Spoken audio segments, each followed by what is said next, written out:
Bonsoir et bienvenue à cette nouvelle édition de Direct. Aujourd'hui, nous allons consacrer notre rencontre à une perspective, à une question, à une méditation sur une facette qui a trait à l'Égypte, bien évidemment. Comment profiter du nouveau canal de Suez à partir d'une perspective touristique ? Tout d'abord, il faut dire que le 6 août 2016, le nouveau canal de Suez a été inauguré en Égypte, un canal qui a un rendement important au niveau financier, au niveau de l'investissement, au niveau de la création d'une zone industrielle, au niveau de la facilitation de la navigation, de la rapidité de la navigation, de l'augmentation du nombre des navires qui passent par ce canal. Évidemment, le premier canal avait son importance primordiale qui était le projet du siècle et après la nationalisation de ce canal qui était géré avant par des forces étrangères, l'Égypte a dû payer un prix exorbitant après avoir fait l'objet d'une agression ou d'une guerre, c'est la guerre d'usure. Il a fallu quand même se défendre et finalement il y a eu un assaut provenant de 3 forces, la France, l'Angleterre et Israël. Il faut dire que le nouveau canal de Suez aussi nous est très cher car il constitue un étendue de sécurité nationale. Alors, il y a quelque temps, il y a eu un petit blocage au niveau d'un navire qui est passé, un navire cargo, et finalement, il a fallu des outils très importants et des machines très importantes, un dragueur. Ils ont réussi à régler le problème, à débloquer le navire, à le remettre en navigation sans toutefois avoir à le décharger au bon milieu du canal, chose qui aurait vraiment coûté énormément au pays d'origine du navire, aux produits qui auraient peut-être été complètement perdu par la suite, inutilisable, mais c'est grâce à des astuces très, comment dirais-je, très sophistiquées qu'ils ont réussi et parce qu'il faut toujours prévoir l'avenir, l'Égypte a eu recours à acheter ou à se procurer un dragueur bien important baptisé Hassan Tantawi justement pour pouvoir débloquer des navires au cas où ceci se reproduirait. Alors aujourd'hui, pour parler de cette perspective touristique, outre l'histoire du nouveau canal de Suez, l'ancien et l'actuel, qui est une dérivation du premier canal de Suez, nous avons le plaisir d'avoir avec nous Madame Manal Mourad, qui est guide touristique. Madame Manal Mourad, bonsoir et bienvenue avec nous. Bonsoir Madame. Tout d'abord, une question nous est passée par la tête. Peut-on se servir du nouveau canal de Suez à partir d'une perspective touristique ? Oui, bien sûr. Tout d'abord, comme vous l'avez présenté dans votre préambule, le canal de Suez est un étendue d'eau extraordinaire. Ce fut une jonction entre la mer Rouge et la mer Méditerranée, une création extraordinaire. Vraiment, c'était le projet du siècle, comme vous l'avez dit. Et ça a permis aux Européens de pouvoir passer à l'Asie sans faire le tour de l'Afrique et passer par la cape de la Bonne-Espérance. Le canal de Suez est resté tout le temps un point stratégique. Votre question est bien directe et on n'a jamais pensé élaborer un tout petit peu ce site, ni la ville de Suez, ni le canal, parce que c'était toujours un point à protéger, un point stratégique, surtout que l'Égypte avait passé au XXe siècle 4 guerres consécutives. 48, 56, la guerre dont vous avez prononcé, puis 67 et puis 73. Donc un peu, l'ambiance fut très chaude pour élaborer ce site-là aux questions touristiques. Mais quand même, il faut en rêver parce que tout le monde entier rêve visiter le canal de Suez. Et peut-être un jour, les responsables puissent nous écouter, puissent nous entendre, si vous voulez, et pouvoir élaborer ce site dit stratégique à un endroit de visite, parce que ça peut attirer des millions et de millions de visiteurs. Rien que j'ai une imagination très fertile, si vous me permettez, Mara, bien sûr, allez-y, de vous la raconter, de créer une espèce de croisière entre les ports de l'Égypte, Alexandrie, Suez, Port Saïd, et pourquoi pas, dans des heures précises, pouvoir passer dans ce canal avec le touriste, pas seulement avec les cargos.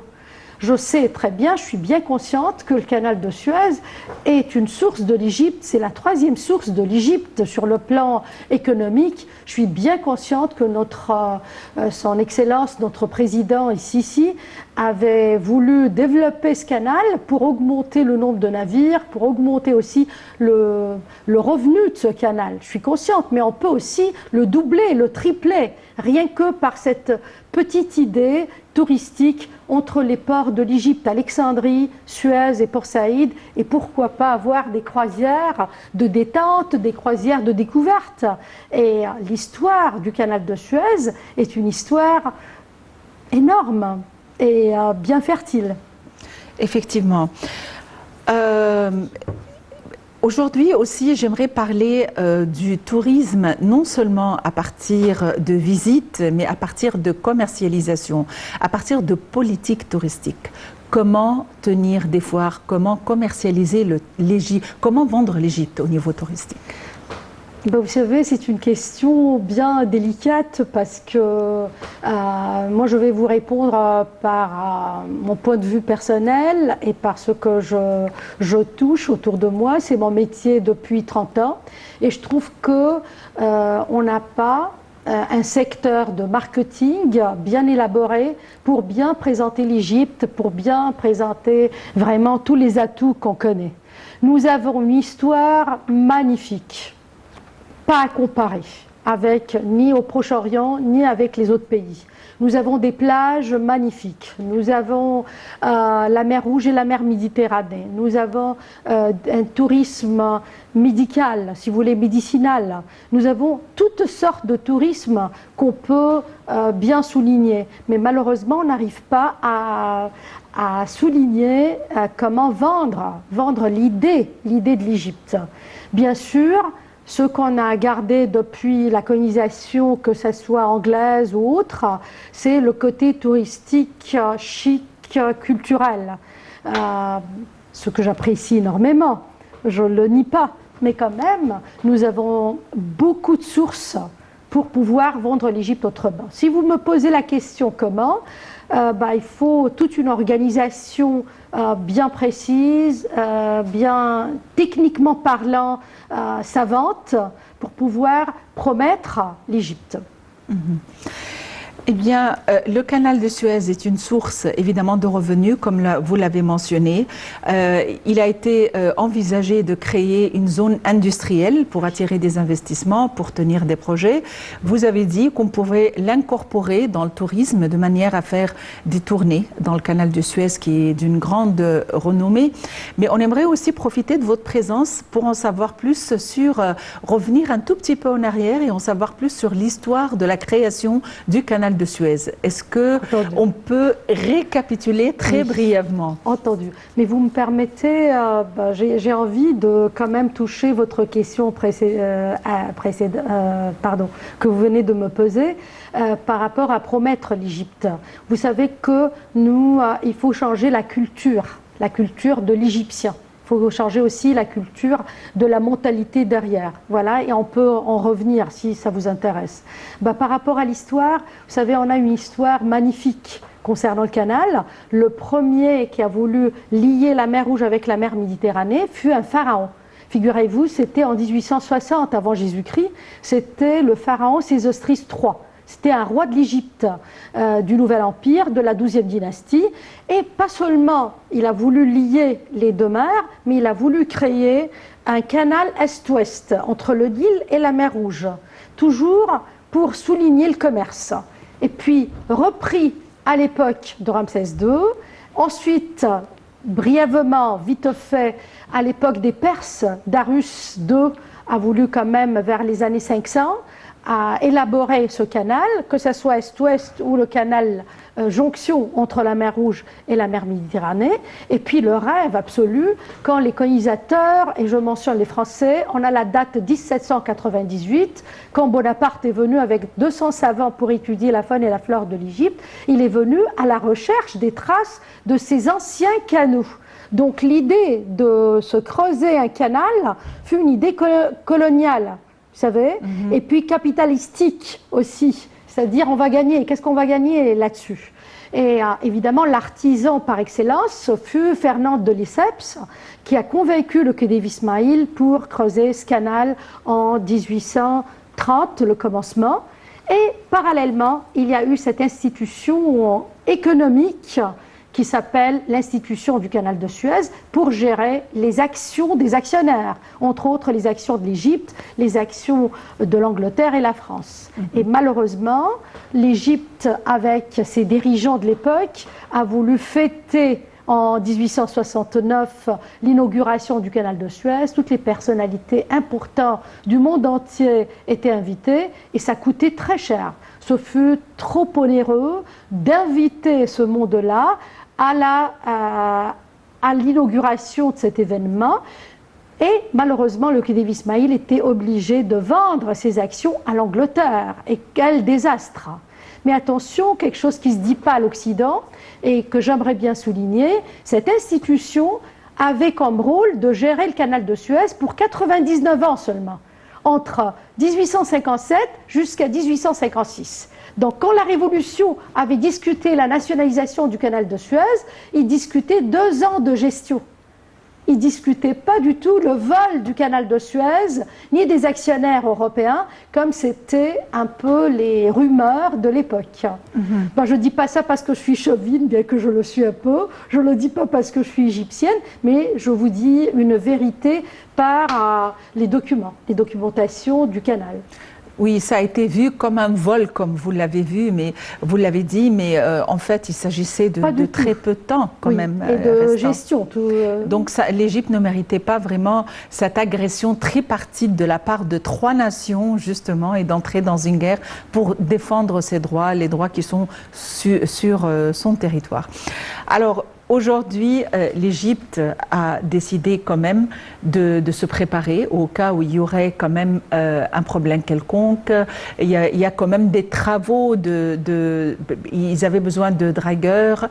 Il y a des travaux de dragage auxquels on devrait ou on pourrait recourir. Et pour cela, le chef de l'autorité du canal de Suez, l'amiral Oussama Rabia, a annoncé l'élaboration d'une stratégie visant à améliorer la classification globale du canal de Suez, notant que l'autorité cherche également à augmenter la part du marché du canal de Suez qui s'élève actuellement à environ 10% du trafic maritime international total, soit 24,5% du commerce de conteneurs et à l'échelle mondiale et 100% du commerce de conteneurs entre l'Asie et l'Europe. Nous allons en savoir plus dans ce compte rendu.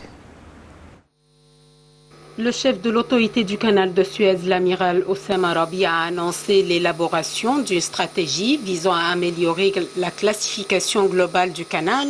Notons que l'autorité cherche également à augmenter la part de marché du canal de Suez, qui s'élève actuellement à environ 10% du trafic maritime international total, soit 24,5% du commerce de conteneurs et à l'échelle mondiale et 100% du commerce de conteneurs entre l'Asie et l'Europe. L'amiral Rabia a confirmé que l'autorité cherchait également à augmenter la part de marché à l'avenir et à augmenter le nombre de navires traversant le canal quotidiennement, atteignant 97 navires par jour. Il a expliqué que l'autorité avait élaboré un plan pour développer ses capacités, y compris le développement de la flotte navale, comme l'un des objectifs de la stratégie de l'autorité 2023 pour améliorer la classification globale du canal. Notre objectif permanent est de maximiser les revenus du transit maritime en augmentant la part de marché du canal grâce à une communication et un marketing direct avec les compagnies maritimes internationales dans diverses parties du monde, a-t-il poursuivi. Il a ajouté que les services fournis aux compagnies maritimes avaient été automatisés, ce qui contribue à attirer plus de nouvelles compagnies maritimes, à restructurer les entreprises et à maximiser l'utilisation des actifs pour diversifier les ressources et les revenus.